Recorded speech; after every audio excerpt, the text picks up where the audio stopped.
Hi everyone, welcome back to my channel. If you're new here, I'm Courtney Ryan, and today we're going to be talking about body language that makes you look insecure. So we already know how important body language is at this point, and if you don't, now you do. Body language expresses how we're feeling without actually saying anything, which can be very powerful, especially for the first time you're meeting someone, initial interactions and attraction, and all of that good stuff. So certain situations that often lack confidence where you require it the most are things like job interviews, first dates, public speaking, and different situations like that where confidence is a little hard to come by. So you want to make sure you're not doing any of the things on this list today that are going to make you look outwardly insecure. And hey, if you're nervous for something, that's very normal. I've definitely been nervous going to interviews and even sitting down in front of the camera when I first started YouTube, but having your body language under control and making sure you don't look nervous is the way to go. Number one, we've got slouching. So not only is slouching and poor posture bad for your back and your health, it's also something that makes you look a lot more insecure. And the reason is because when you're nervous or anxious or you're feeling a little timid or insecure, your body tries to make itself smaller by rolling your shoulders forward and shrinking. So that's why things like slouching and some of the things I'm going to talk about on this list today make you look more insecure. But also, it's become a very bad habit with, our lifestyles now. We aren't maybe as active as we used to be. A lot of us are sitting at desks all day and we find ourselves slouching. Even when I'm filming these or I'm working, I find myself doing it too. And when I was growing up, my mom always used to be like, Courtney, stand up straight. You're going to have a hunchback. So I feel like it's been ingrained into me a little bit and I still find myself doing it. So try to be mindful of this. I know it can be difficult if you're sitting down all day or if you're just, walking around casually and not necessarily thinking about standing up straight and rolling your shoulders back. But it really makes such a huge difference, not only for the way your back is going to feel and also look later down the road, but also the way you're perceived by others. So instead of slouching, I want you to stand up straight and roll your shoulders back. This is going to make you look more confident, more masculine, and it will even make you look taller. So it's a win-win all around. Number two, we've got putting your hands in your pockets. And this is often our first gut reaction when we don't know what to do with our hands. Maybe we're feeling a little bit awkward, so we just stick them in our pockets. So when we don't know what to do with our hands, our first reaction is to hide them away and tuck them into our jacket pockets or maybe our pants pockets, somewhere that's going to tuck them away and not make them visible to people. But to show confidence, you really want to make your hands visible. That's why people who talk with their hands are often perceived as more confident and more intelligent because they're showing their hands and it looks like they know what they're doing, right? So if talking with your hands isn't necessarily appropriate for the situation that you're in or you're not talking, then just resting them at your side is always a safe option. You also don't want to walk in to an interview with your hands on your hips, ready to go. Hello, everybody. You really want to just look cool, calm, and collected and just keep them at your side. I think that's often the safest option. Number three, we've got fidgeting, and this can include so many different things. It could be playing with your ring. It could be tugging on your sleeve. It could be fixing your jacket. It could be playing with your hair.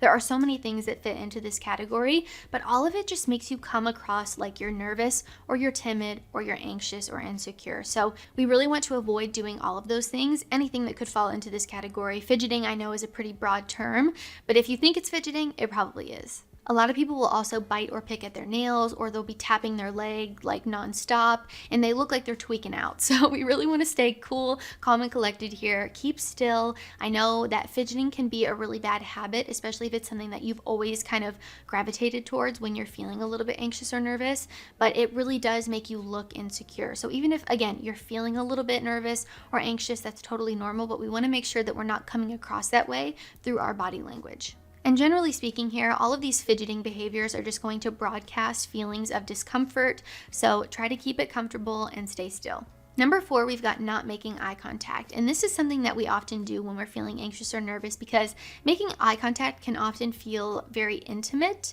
and a little bit intimidating too if you're someone who struggles with this. Really start practicing making eye contact because it makes a huge difference when you're talking to people, not only for, building attraction. If you're maybe in a romantic situation, making eye contact can play a huge role in building attraction during a conversation, but also just in general. It shows that you're interested and engaged in what the other person is saying, and in return is going to make that other person feel like they had a better conversation with you as well. So say for a first date or an interview or something like that, if you're not looking at them the whole time they're talking to you, they're going to think you're uninterested, not paying attention to what they're saying, or nervous, which none of those are really good things, and you really want to show that you're engaged, interested, and confident by making eye contact with the other person.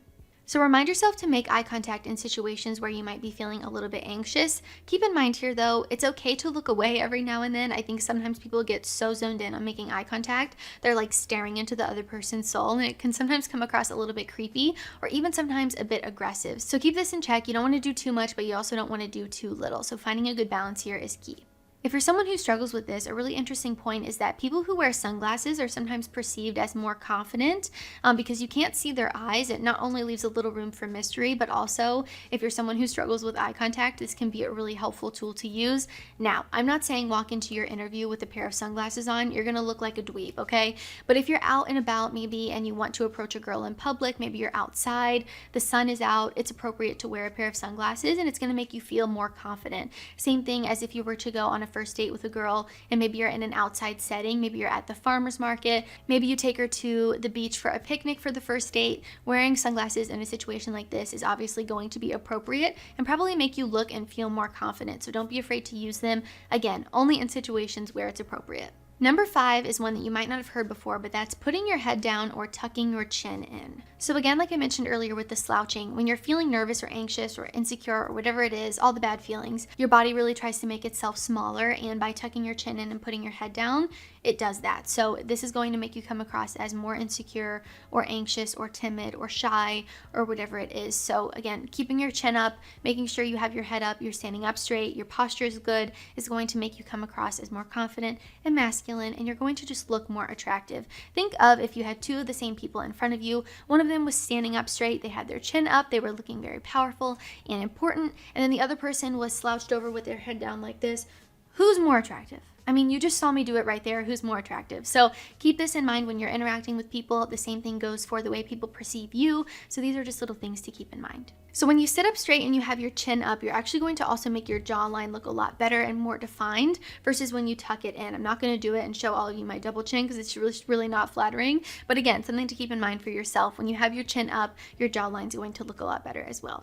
And lastly, number 6 is crossing your arms. So again, you want to keep your body open. You want that open body posture to make yourself look more confident, inviting, and open. So when you close off your body by crossing your arms or putting your hands in your pockets, you're just making yourself look unapproachable, insecure, timid, and again, all of those other things that I mentioned. Now, crossing your arms could also signal that you might be feeling a little bit cold, which is very normal. I live in Cleveland, so I often find myself crossing my arms or putting my hands in my pockets when I'm walking outside. So again, it's very situational. If you're out somewhere and it's cold, I think it's very normal to do something like this. But if you're walking into an interview room, you really don't want to be crossing your arms. Or if you're walking into a first date, you don't want to walk in like this. Hey, it's nice to meet you. Like, you just don't look inviting or open or confident at all.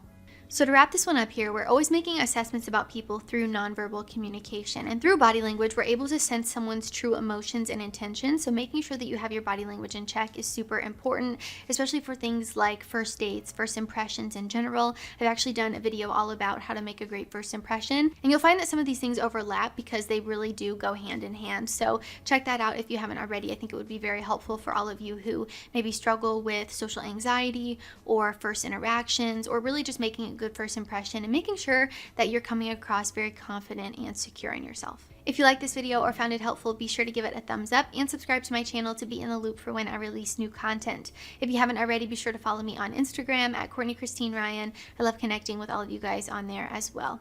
As always, thank you all so much for watching, and I will see you all next time.